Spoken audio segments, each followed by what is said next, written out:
வணக்கம். காலை நேர பிரதான செய்திகள். விரிவான செய்திகளுக்கு செல்லும் முன்னர் முதலில் தலைப்புச் செய்திகள்.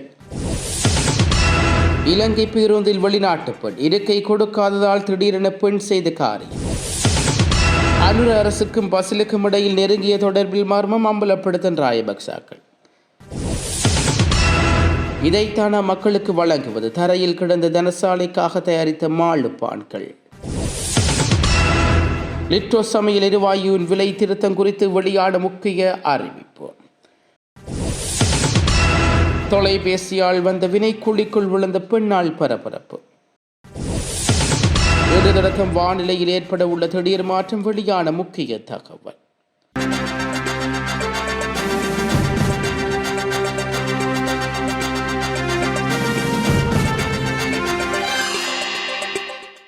களுத்துறை கட்டுக்குருந்தவில் உள்ள ஒரு விருப்பகத்தில் தனசாலைக்கு விநியோகிப்பதற்காக தயாரிக்கப்பட்ட மாளுப்பான் சீமை தரையில் சுகாதாரமற்ற முறையில் கிடப்பதை கண்டறிந்த பொது சுகாதார ஆய்வாளர் நேற்று முன்தினம் அவற்றை அளிக்க நடவடிக்கை எடுத்துள்ளார்.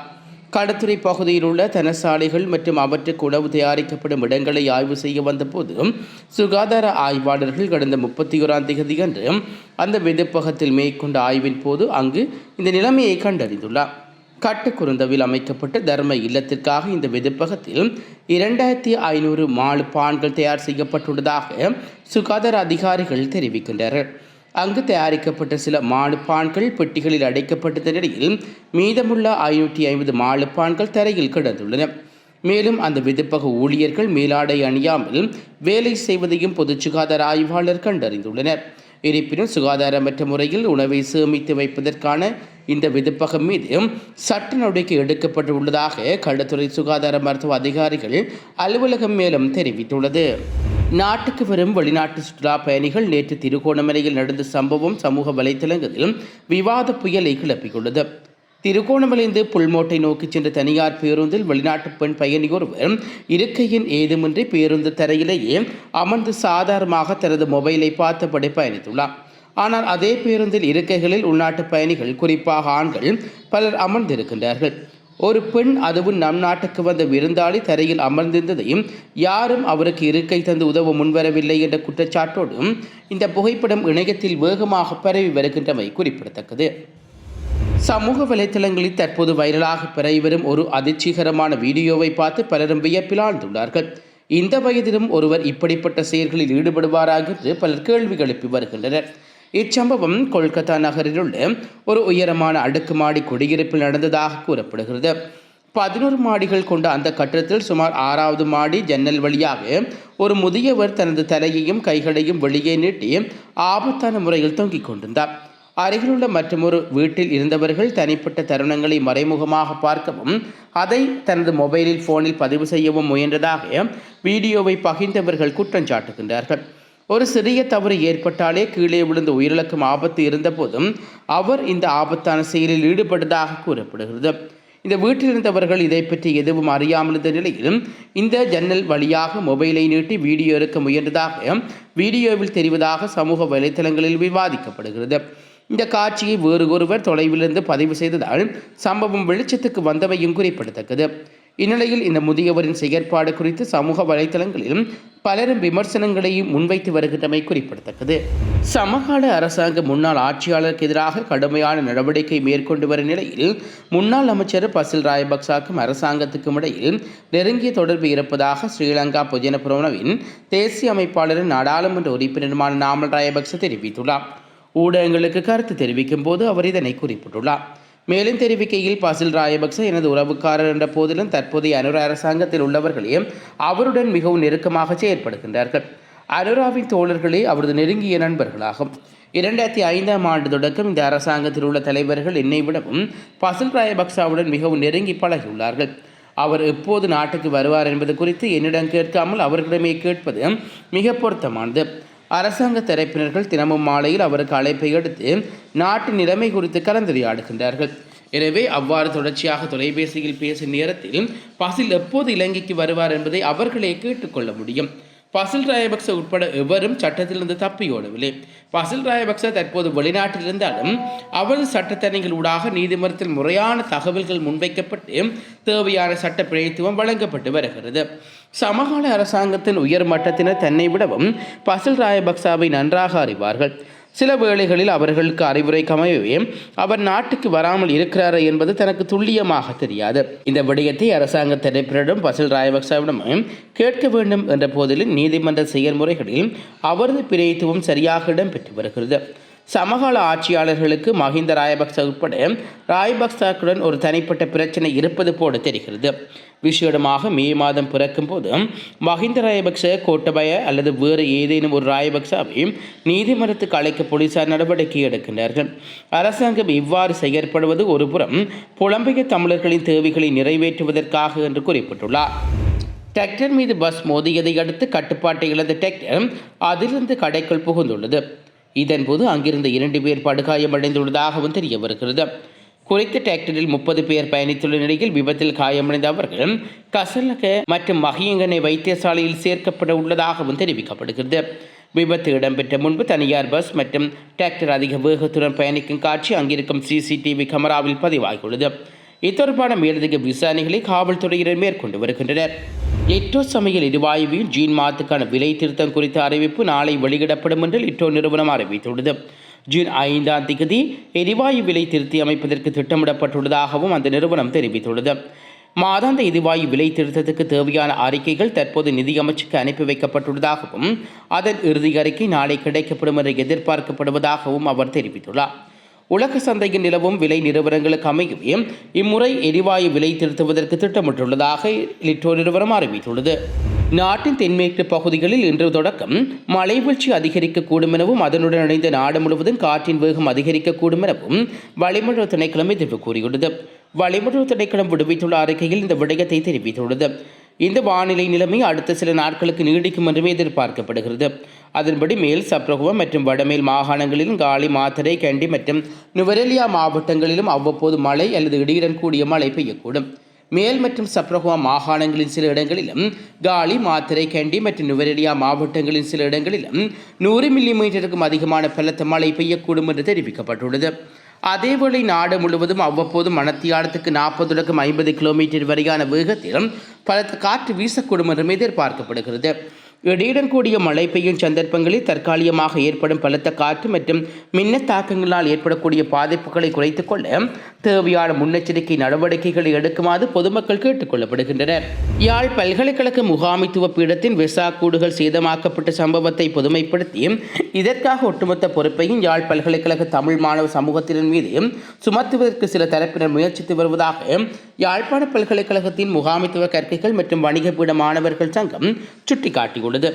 இச்சம்பவம் குறித்து அப்பீடத்தின் மாணவர் ஒன்றையும் 2026 ஜூன் 2ஆம் தேதி இடப்பட்ட விசேட அறிக்கை ஒன்றையும் வெளியிடப்பட்டுள்ளது.